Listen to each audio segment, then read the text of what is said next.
So let's look at these questions. So let's look at this, because I want to tell you that being part of this group for 13 years, we've heard similar questions asked in slightly different ways, and this came up, has come up from a couple of times. But here's a question: when and how should a man disclose his sexual addiction in a dating relationship? When and how would you want a person that you were dating to tell you about a porn problem? So how does a person, a single man, handle that question? Well, to begin with, if you're still involved in a sexual addiction or a porn problem, you should not be dating and putting a woman's heart at risk here. You need to, and if you're on this call, and I'm sure that you're doing supplemental things, you're already working on that. And if you're still calling yourself an addict or that you have a porn problem, then first of all, you should not identify with that. Yeah. Okay?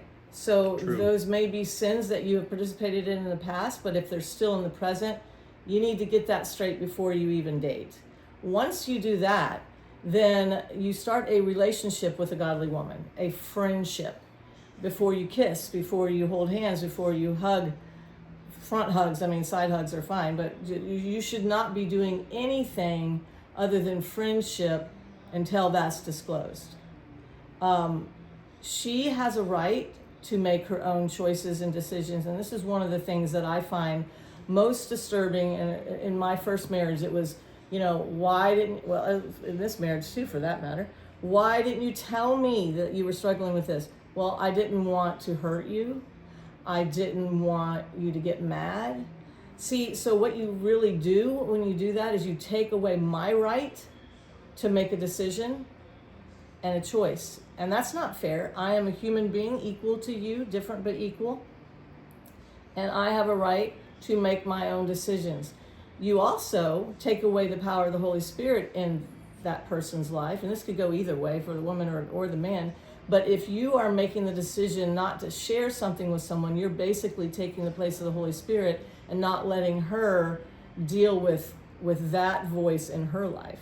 Well, and you're actually basing your relationship on deception and lies. Starting it off.